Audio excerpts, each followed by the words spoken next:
Otra parte en la que yo quiero hacer énfasis en el taller es que la poesía no es solamente escribir, sino vivir. En esa parte de la vida, de la vivencia, de la percepción poética de la realidad, casi ningún tallerista o facilitador subraya eso. Pero es que un poeta, si no es poeta todos los 24 horas del día, no lo ve. O sea, tu vida debe ser impregnada, debe ser poética siempre. Hablando de los colegios, de las experiencias de los alumnos, ¿no? Y esta es una carta de algo que me pasó cuando yo estaba en sexto grado, con un profesor de música. Entonces voy a leerle, es esto nada más lo que voy a leer. A la sombra de un caballo que comía jardines, una carta para ustedes. Naguanagua, 16 de mayo 2025. Desde aquel día en sexto grado, cuando mi profesor de música, con un gesto de fe y esperanza, me deslizó un cuento en la memoria. Algo que cambió para siempre. Algo cambió en mí para siempre. Lo encontrarás y lo leerás, dijo. Y su voz se disolvió en el aire como un eco de antiguos presagios. Lo encontré. La historia de un caballo que comía jardines, del caballo que era bien bonito de Aquiles Nazoa, se convirtió en mi secreto, mi talismán. Lo leí como quien atraviesa el umbral de un misterio largamente esperado, como quien desentierra un objeto perdido de su propia alma. Desde entonces, cada palabra de aquel cuento vive en mí con la fuerza de una raíz profunda, con la certeza de un latido que no cesa. Aquiles Nazoa, sin saberlo, me abrió las puertas de un territorio donde las palabras son refugio y condena, luz y sombra, donde las metáforas danzan como espectros en los rincones del pensamiento. Y mi profesor de música, de quien no sé ya su nombre ni su rostro, pero que sigue presente en cada página que escribo, en cada frase que construyo, con la obstinación de quien no puede dejar de recordar. Desde aquel día, el acto de escribir es también el acto de agradecer. Cada línea que trazo es una deuda que pago con gratitud, una plegaria silenciosa para quien me regalaron las letras, como quien regala un mapa hacia un mundo inexplorado. Si acaso el viento lleva estas palabras hasta él, hasta Aquiles, o hasta aquel profesor cuyo nombre el tiempo borró, sepa que su legado sigue vivo, porque aún hoy entre libros y tinta sigo buscando caballos que devoren jardines y secretos que me salven de la nostalgia. Gracias. Poeta de pasatiempo, profesor de oficio, porque lo requiero. Bueno, voy a leer 2 o 3. El primero no posee título. Dice así: mujeres, venid a mí. Tengo entre mis piernas al hijo que no nacerá jamás. Anda a joder a otro. Te he buscado en el espacio alucinante de un polvo blanco, en las chimeneas de los pulmones alcoholizados de un amor, en la sombra de la muerte, en los ojos de Dios, en mis huesos, en la carne de otros. Esta misión ha caducado. Basta. Ahora es tu turno de jugar. No posee título. Dice así: sobre mi espalda, dagas que anuncian mi partida. En mis manos, la sangre derramada de ese cuerpo, inmóvil, sin aura y sin alma. Pasan las horas y no despierta. Llegan observadores a ver la tragedia. No sé si es por chisme o por ayuda, pero creo que me iré a pie. Me disculpan, pero bueno, fue una faceta de mi vida donde peleaba a diario con Dios. No posee título. Dice así: Dios es el pañuelo percudido donde el hombre justifica sus errores. Amor y desamparo. Mi infancia tuvo la certeza del instinto. Avanzaba hacia los enemigos con la astucia del demonio en los atajos. El amor era otra luz. Me acostaba con su talismán en el pecho y podías saltar las pesadillas. Después mis cartílagos perdieron sus milagros y me aislaron hacia una calma sin poderes. Y di vueltas de pesadumbres alrededor del cuerpo muerto de mi abuela, y así comencé a dialogar con las sombras. Tienes la necesidad de oler la tierra. A veces tienes la necesidad de oler la tierra quemada por los relámpagos, sacar la piedra del regreso hundida junto a la luz y danzar sobre los pesares, y no tener tiempo para ver tu soledad en los espejos. ¿Por qué llorabas detrás de las puertas? La luna no se nutría con el centro de tu alma y tapaba sus arrugas con oscuridad. Quizás tu madre se asomaba a la ventana de la incertidumbre. Al crecer se doman los umbrales y se rueda sobre las pérdidas, queriendo alcanzar otra imagen con los sacrificios. Y aún se puede guardar la lumbre de los lagartijos y tenerles miedo a las máscaras de las mariposas cuando alguien las hace sonar antes de morir. Dime, ¿todavía el amor gira su aliento en la memoria de tus labios? Gracias. Vacío de futuro y con las abolladuras del sol en su piel, murió el triciclo sobre el techo de la casa. Tenía el aspecto de una cosa palpada por la niebla. Le destajamos los colores para completarle el reposo. Fue desmembrado y su rueda faltante aún corre hacia una promesa de infancia. En el pedal colgaban los vestigios de su risa. Hundido en lo distante de las manos, juntamos todo el avance de su anulación y extrajimos del manubrio el miedo a las alturas. ¿Cómo recuperar la dicha que alguna vez sintió en la sombra del cuarto para desalojar poco a poco los gestos que la calle labró sobre sus huesos? El corazón dejó de latirle en las distancias. El óxido de la quietud tapó todo el circuito de sus metales. Sobre el asiento creció una separación y el paso de las edades llenó de herrumbre los ejes. La idea de partir de tu lado, no sé si tú o yo, pero sé que una se irá sin que la otra se despida. Ese momento está en mí, te abrazan mi llanto y derrota mientras intento aferrarme. Una fría caja me detiene de poder tocar.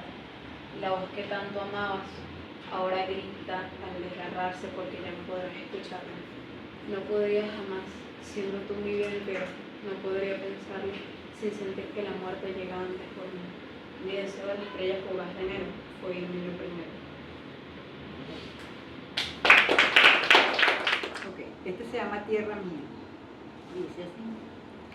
Dice mi madre, hermosa india, pelo liso y de cadera ondulante, que tiró mi ombligo al mar. Así sería la tristeza de mi ombligo, que el mar lo devolvió gustoso. Por estas calles, en esta tierra, en sus olores y colores, en sus dolores y alegrías, camino, habito y vivo lo que permiten mis huesos decadentes. Pájaro azul que me nombra con notas dulces y melódicas. Pájaro azul cuyo pico incesante alerta mis sentidos y me devuelve su ternura. Pájaro azul que me acompaña con su lenguaje único, mágico y sonoro. Pájaro azul a quien alguien llamó azulejo. Creo que tiene otro nombre que me nombra y me conoce.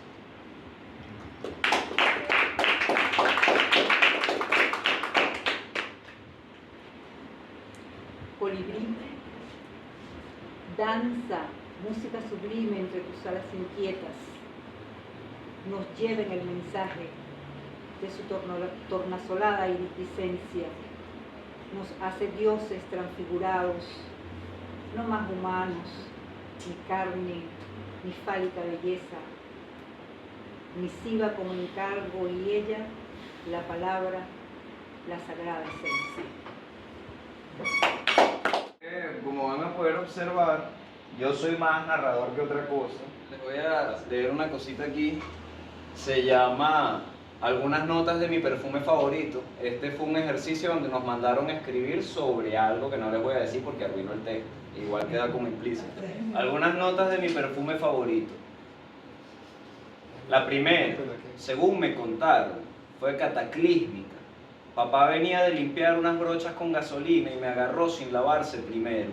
Mamá dice que lloré 2 horas seguidas, pero ya luego le pedía que me acercara las manos al rostro y luego no quería que me levantara de otra forma.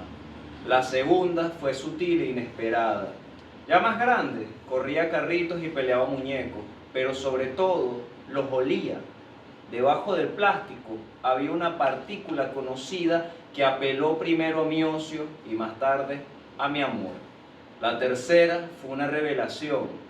Mis padres no podían entender que durante todo un día en la playa yo solo me quedase a un lado de la carretera pendiente de los carros que pasan, pero su fastidio no pudo disminuir mi alegría por el descubrimiento.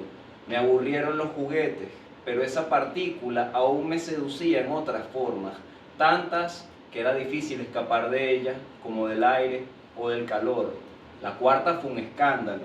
Estábamos en casa de papá cuando aún era la nuestra. Fue él quien lo notó primero. Aquel olor común a las casas con carro que no teníamos y a los mecánicos que mi papá no era. El que sí era un mozo del taller al frente. Venía cuando no habían hombres en la casa y supongo que no tenía la costumbre precoital de bañarse. Siguieron al hallazgo el sonido sostenido de gritos y rotos. Un pedazo de porcelana, de pared, de pelvis. La quinta fue mixta. Subía de un charco arcoíris en la acera, mezclado a partes iguales con cerveza y pipí de perro. Hice una costumbre reflejar mi rostro en ese espejo claripurpúsculo y de oler hondo. Fue en esa gasolinera donde mamá hacía el turno nocturno que me aprendí mis rasgos. La sexta, y séptima y octava y novena y décima fueron crudas, directa del perol abierto o del paño enrollado, oliendo con mis primos hasta que se van todas las luces, porque cuentan que cuando uno se desmaya, ve otro lado y sombras antes de volver. Nos pillan, nos regañan, pero Alberto, mi primo, sigue con el trapito a escondidas, moja y huele con hábito y pronto el resultado se anuncia. La neumonía química lo lleva de verdad al otro lado, pero esta vez no vuelve. Y de sombra no dijo nada. Y cómo de rica esa nota de fondo que una exnovia mía, la favorita, intentaba tapar con cremas corporales, flor hidrocarbura perfumando con vainilla su casa taller llenas de machos mecánicos. Ninguno, por cierto, el que se cogía a mi mamá. Y cómo se borra esta otra, la que expectora el tubo de escape del carro donde se fue, la que me puse triste cuando supe fuera de mis pulmones. Un par de ediciones de lujo en un empaque extravagante, el cóctel Molotov, señoras y señoras, cuando patea, qué sello, qué esencia. Aquí una imagen para que la imagine. Hay un hombre sobre el que cae encima, empieza a gritar y usted no voltea, y usted voltea y no mira, pero la continuidad de los gritos le indican que sí, todo el pelo se ha desintegrado y también la carne se sigue cayendo y todo huele como a los círculos del diablo, el que está más cerca. Queda apenas de todo eso una gota en un bidón vacío. Disculpen.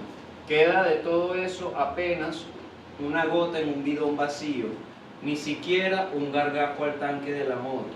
No parecería capaz de convocar tantos recuerdos, pero ¿con qué tiene mayor semejanza acaso sino con esto? Primero explota multicolor y vibrante unos segundos en el agua, se va diluyendo y luego ya no está. Listo. Ya. ¿Recuerdas cuando fuimos unos comelucas? La marga, de capataces a peones, la baranda de los cerdos, rehabilitados, sin café ni marihuana ni ferrarina. ¿Dónde estaban los tinoquitos? Señor, ¿me regala un plátano? No, niño, ¿ves aquel dormido? Son para tirárselos. Nos rescató la zafra, espada contra el hambre, pasto de la cornucopia, copa de hondo fondo, oro sin precio. Y esa vez las matas cargaron todo el año. Serán cosas de Dios. Qué bello está. Este fue uno de los primeros poemas que escribí cuando estaba en el taller de poesía, porque cuando yo empecé, traté de escribir de cosas que no conocía, que eran los temas como convencionales, el amor y esas cosas, la muerte, el miedo, pero esos poemas como que me salían como muy artificiales. Entonces de ahí en adelante empecé a escribir como cosas que me sentía como más a gusto, que eran como los poemas humorísticos, y aprovechando que estamos al día de la poesía, cuando era aquí en Nassau, también me sentí bastante influenciado por Cervantes. En ese momento estaba leyendo el Quijote y él usa una forma cervantina que se llama versos de cabo roto, donde se le quita al final de cada frase, la última sílaba de cada frase, con poemas que están construidos a través de lenguaje popular. Está cuadrado, está bonito. Ok. Así, te quitas la boca. Guapeando. Los viejos di que hay que sacar una carrera para conseguir un buen trabajo con aire acondicionado, pero la vaina está re. Sigue siendo un lavapé, pero licenciado. Nada cuesta 3 lo y no se consigue chan, a menos que sean chin y te saquen la chi. Por buscar una chu, te quedas sin el chi y sin el meca. Toca matar ti. Para no gastar tan, compra biche que no sirve y te sale más K el K que la. Digas para que te llegue el bo, para completar para el qué. Hay que ropar hasta donde alcance la COVID. Mejor pobre pero honrado, pues es lo que di, pero si pueden tejó. Y otra vez hay malán y no se entrendará, sino unos carají para fumar cri. Era ella con esos mamagüey. A eso hay que matar, por eso la gente se va para el co. Es mejor hacérselo para no volvérselo. El sabor del helado. ¿A qué sabrá el humo del cigarro y la sangría barata? ¿A qué sabrán las canciones en inglés y el jazz?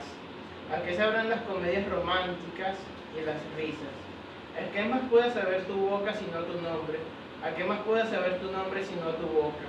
¿A qué sabrá el rubor carmín y el delineador negro? La piel morena y la mujer entera. ¿Acaso lo puedo pedir en la heladería o solo existe después que le dejo una probada a la barquilla?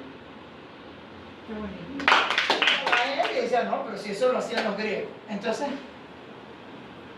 uno no está inventando nada. Claro. Uno no está inventando nada. Al final sí, uno se apropia de algo, lo que hay que tener unos parámetros de respeto hacia esas cosas que uno se está.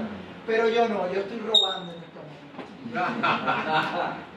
Yo no andaba buscando, bueno, yo escribía hasta el año pasado así, minimalismo, sin puntos, sin coma, y dije, yo voy a salir de esta zona de confort. O sea, ya me estoy hartando de lo que estoy escribiendo, ya me estoy repitiendo. Entonces yo voy con un discurso a los chamos y a los adultos a decir, no, hay que dejar de escribir toda esta cursilería y otra cosa. No, yo también voy a... Y ahorita estoy escribiendo una cosa así, les pido disculpas. Sí. Yo no andaba buscando a quién decirle que en el gabinete de la comida nos estamos desayunando el último arroz del año. Coño, desayunar con arroz. Yo le echo bola, pero le tienen que ver la cara, las llagas y los 3 clavos al Cristo, cuando en toda la casa se te empieza a quemar la boca del estómago y las ideas, y todos los bombillos. La mujer me dijo que no le parara bola, que dejara en oscurar al baño y que sembrara esa luz en la sala, porque según solo de la noche no se puede respirar. Y luego el foco del patio para la entrada y el de la cocina para el cuarto, porque los que escriben trasnochada necesitan de resplandor antes del descanso.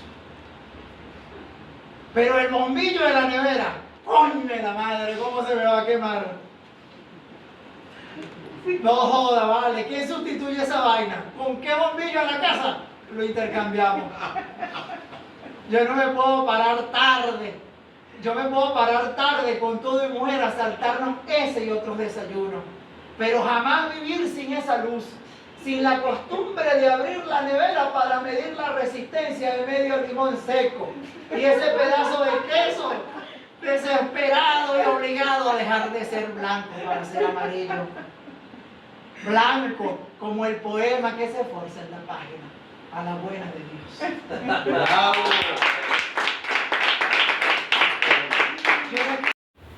Este fue en diciembre, se me ocurrió, estábamos saboteando, este señor, otra gente en un autobús, veníamos de Caracas, veníamos era saboteando y oye, me ocurrió esta vaina, riéndonos de nosotros mismos, no burlándonos de nadie. Habían poetas que pensaban que nosotros nos estábamos burlando y no, nos estábamos burlando de nosotros mismos y escribiendo ese día, hermano.